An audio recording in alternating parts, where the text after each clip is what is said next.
Neste momento, Deus, através desta emissora, leva até você mais um programa de fé, com mensagens, hinos e orações a seu favor.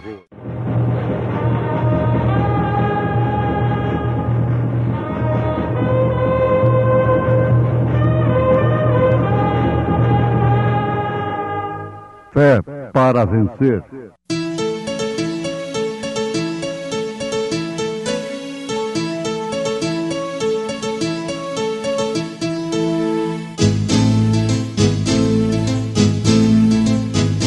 Mensageiro, Deus enviou seu profeta, seu profeta Este som de alarido retumbando está, retumbando está. E as águias de Deus, e as águias de Deus já voando estão, já voando estão. Brana foi seu nome e Deus foi com ele, e Deus foi com ele. E a coluna de fogo sempre lhe seguiu, sempre lhe seguiu. A palavra ele pregou, a palavra ele pregou com fidelidade. E ele mesmo deu uns para apóstolos, e outros para profetas, e outros para evangelistas, e outros para pastores e doutores. É muito bonito, muito empolgante e animador ouvirmos um hino como este, que nos fala dessa doce terra que temos pela frente. Se temos lutas, dificuldades pela frente, em compensação, temos a terra prometida além do rio. Mas nem todos os caminhos levam a esta terra. Há somente um caminho. E mesmo havendo somente um caminho, tem que saber que há um centro deste caminho. O caminho, analisado de uma maneira geral, é o Evangelho, que de fato é o Evangelho de Nosso Senhor Jesus Cristo. É Ele próprio, Jesus, a palavra.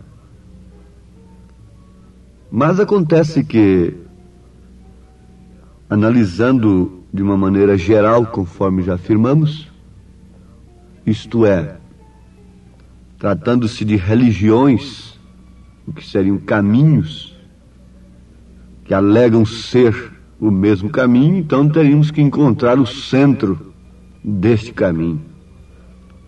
O centro é a palavra.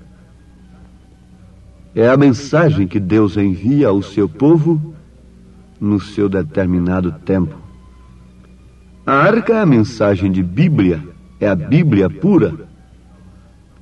Mas você não se salvará construindo arca agora.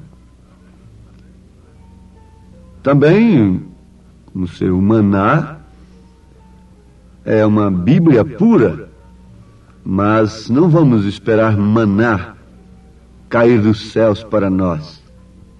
Nós sabemos que aquilo são tipos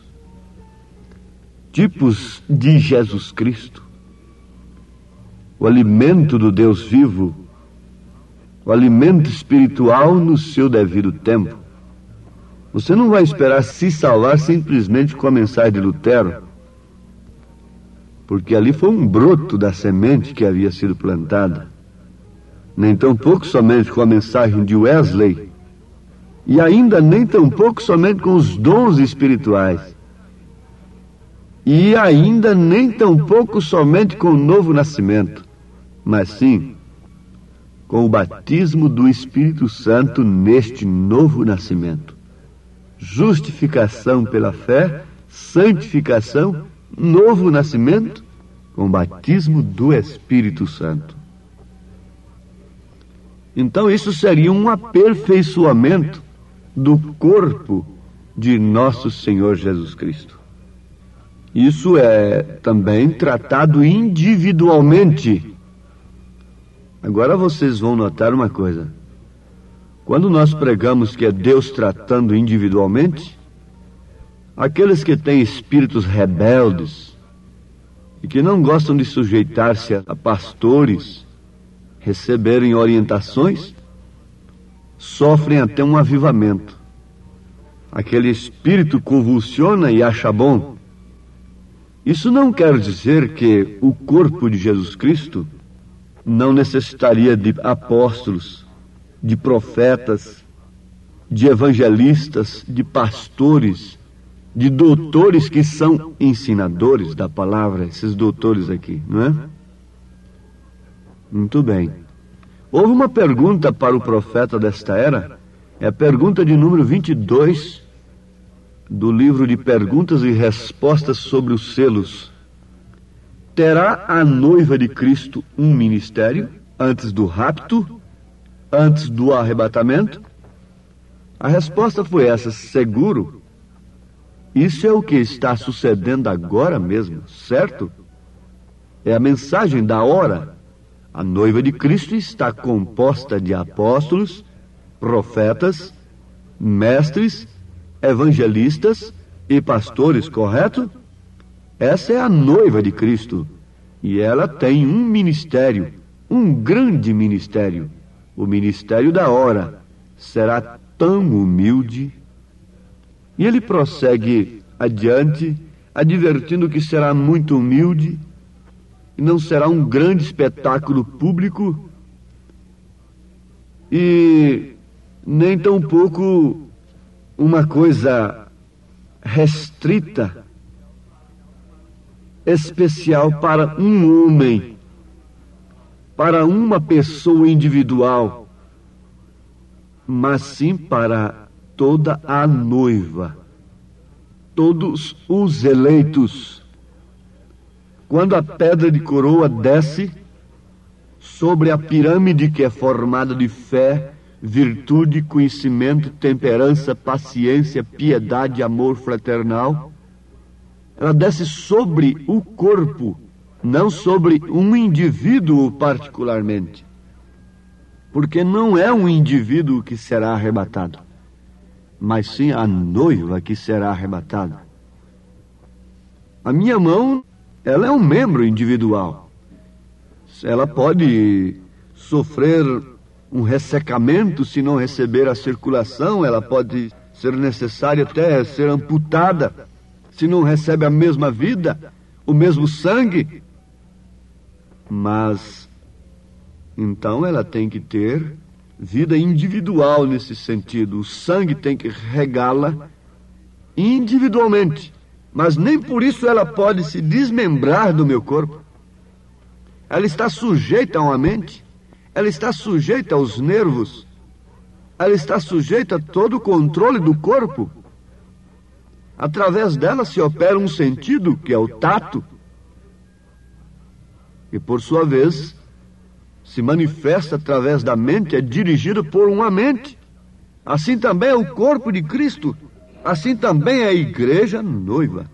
Deus tem que tratar com você individualmente. Por isso, 2 estarão numa cama, um será tomado, outro será deixado. 2 estarão num campo, um será tomado, outro será deixado. Isto quer dizer que nós devemos nos manter trabalhando, conforme o profeta ensina, no posto do nosso dever, até a última hora, porque o sacrifício cessará justamente quando chegar o último eleito, e então, logo, simultaneamente, é o rapto, é o arrebatamento. O poder de Deus cairá sobre a noiva, no poder da palavra falada, e teremos uns dias aqui na terra, uma pequena chuva muito forte sobre esta noiva, sobre os eleitos, que não será menos de 30 dias, nem mais de 40 dias. Isso precedendo o rapto. Nós temos a base escriturística disso. Você sabe que isto aconteceu quando Jesus foi crucificado e depois ressuscitado. Também teve mais ou menos estes dias aqui com aqueles santos que foram ressuscitados. Bom, meus amados, vamos por isso dispensarmos os apóstolos? É certo que devemos provar os apóstolos. Na mensagem a Éfeso, o profeta faz menção de que aquela igreja teve um elogio de Deus, porque provou aos falsos apóstolos e os encontrou mentirosos. Mentirosos. E por isso não os suportaram. Os irmãos de Éfeso não os suportaram por revelação divina aos falsos apóstolos, aos falsos mensageiros, aos falsos enviados. Fique sabendo que nenhuma mensagem verdadeira, nenhuma igreja verdadeira está livre dos falsos. Os falsos só podem estar onde está o verdadeiro. Não pode existir uma nota falsa sem que exista uma verdadeira. Vocês têm que guardar isso. E os falsos profetas principais surgirão dentre aqueles que têm crido na mensagem do profeta desta era. Porque os outros já trazem suas marcas nas testas. Só se enganam com eles quem quer se enganar. Eles vivem por dinheiro, por coisas terrenas. Eles estão construindo aqui como se Jesus nunca mais viesse. Eles trazem a marca na testa e só não enxerga essa marca quem não quer. Agora estes outros são lobos vestidos de ovelhas. Vêm com a mensagem. Se possível, enganaria até os escolhidos, mas não é possível. Mas vamos adiante. A função dos apóstolos, dos profetas, dos evangelistas, dos pastores e dos doutores é uma posição distinta na Bíblia e na igreja. Isto é necessário. A igreja, não sei, às vezes eu estou falando a um grupo de 5 pessoas ali, distante, morando no interior, ou de 3 pessoas, e diz como é. Nós então temos que ter apóstolos, profetas, evangelistas e pastores e doutores dentro desse grupo de 3 pessoas, 5 pessoas. A igreja de Jesus é uma só, a noiva de Jesus Cristo. Por isso nós dependemos uns dos outros. Há um espírito denominacional que quer nos separar e tirar de nós certas lideranças que são escriturísticas, que são bíblicas. Mas esse espírito é denominacional. Com muito cuidado com o espírito denominacional, ele se manifesta declaradamente como um espírito denominacional, o que de fato ele é. Ele não quer sujeitar-se a certas lideranças escriturísticas, confundindo com denominação. Mas o que acontece? Esse espírito quer liderar. Ele formará um grupo à parte. Ele estará sempre se dividindo, sempre formando um grupo à parte. Esse é um espírito denominacional. Porque a igreja de Cristo é uma só, a noiva é uma só, e Deus nos deu apóstolos. Nesta igreja tem apóstolos. Se não tem aí nesse grupo de 5 pessoas, mas você tem um apóstolo. Você tem um enviado. Você tem alguém que chegou na sua casa como um enviado de Deus, quer seja através do rádio, através da literatura. Alguém chegou um dia para você, como Pedro chegou na casa de Cornélio. Um dia chegou um evangelista numa cidade, se pôs de pé numa praça e começou a pregar. Essa é a igreja de Cristo. Às vezes a sua igreja não tem um evangelista, mas a do outro já tem, e é sua. É sua. Nós temos grandes evangelistas na terra, homens poderosos sendo usados como evangelistas. Temos doutores, ensinadores, temos pastores, Agora, Paulo disse que isso é para o aperfeiçoamento do corpo, querendo o aperfeiçoamento dos santos para a obra do ministério, para a edificação do corpo de Cristo. Quem poderia ousar dizer que o quintuplo de Efésios já não funciona mais? O profeta diz que ele tem que existir até o fim, para o aperfeiçoamento do corpo eleito de Cristo. Ele diz assim, e o profeta Paulo diz, querendo o aperfeiçoamento dos santos para a obra do ministério, para a edificação do corpo de Cristo, até que cheguemos à unidade da fé e ao conhecimento do Filho de Deus, a varão perfeito, à medida da estatura completa de Cristo. Então Paulo já está falando daquela hora em que a pedra de coroa descerá. Aleluias! Então, quando aquela nave mãe acoplou naquela nave filha, se posso falar assim, lá na lua, o que era? Para retornar para a terra. Acoplou. Você sabe que tem uma nave mãe ali, no entanto ela vem e acopla e traz a outra onde estão os astronautas de volta para o lar. Então essa nave mãe, que é Cristo, a pedra de coroa, vem e acopla onde estão esses astronautas, filhos de Deus, que não tem que fazer outra coisa senão entrarem na nave e deixarem o poder de Deus os transportar. Oh, no entardecer haverá luz. Vê você? Então é quando vem Cristo, o Espírito Santo. Jesus vem e toma seu lugar na cabeça da igreja. Então é quando ele ressuscitará esta igreja, sendo que é seu próprio corpo. Aqui se encontra o corpo, e Deus espera que nós, como indivíduos, cresçamos igualmente como ele formou sua igreja. Ao fim de cada era da igreja, vai se formando uma só igreja. Então é indivíduo? Sim, a sua mão precisa de receber o mesmo sangue. Então por isso fica separada, se não é denominação? Não, ela tem que estar ligada ao corpo, dirigida por uma cabeça. Para isso Deus deu apóstolos, profetas, evangelistas, pastores e doutores. Você não vai pôr nenhum pregador na sua frente, nenhum homem na sua frente, mas que não seja simplesmente uma veia pela qual o sangue de Cristo jorra para lhe dar vida, para lhe dar a palavra genuína.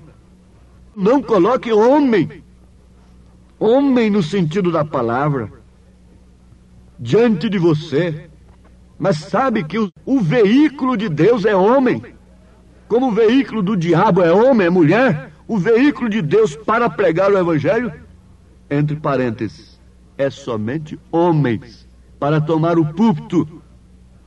Agora, para pregar o evangelho com a vida vivida, homens, mulheres, crianças, moças, moços, cada um representa Cristo, cada um representa a igreja de Cristo, cada um é membro do corpo de Cristo individualmente. Mas aquele espírito rebelde anula o quintuplo de Efésios para quê? Para ser a sua própria cabeça? É Deus tratando individualmente e fazendo de você um rebelde, que não tem mais pastor, que não tem mais comunhão, que não tem mais batismos, que não tem mais ordem da igreja para você? Ou já estamos no milênio? Crê você que rebeldes entrarão no milênio? Crê você que lá todo espírito de contenda entrará ali? De facção? Oh, há uma mansão para os fiéis, mas para os fiéis. E quando é e como é que nós demonstramos nossa fidelidade? Amando uns aos outros, obedecendo a palavra à igreja, conforme o profeta nos dá na mensagem Cristo, mistério de Deus revelado. Há uma mansão, na verdade, mas para os fiéis. Quem entrará no eterno lar de luz? Quem hoje está a contemplar a cruz? todo incréu, envolto em denso véu, quem achará o Salvador Jesus?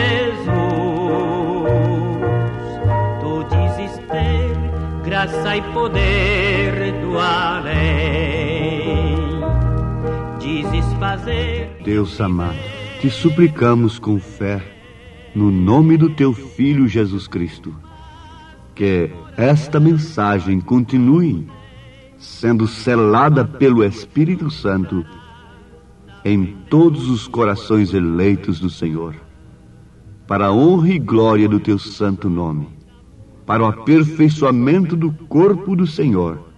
O Senhor unja aqueles a quem o Senhor tem enviado para aperfeiçoar este corpo através da tua palavra, da sã doutrina. Em nome de Jesus Cristo, nós te rogamos estas bênçãos. Amém, Senhor. Amém.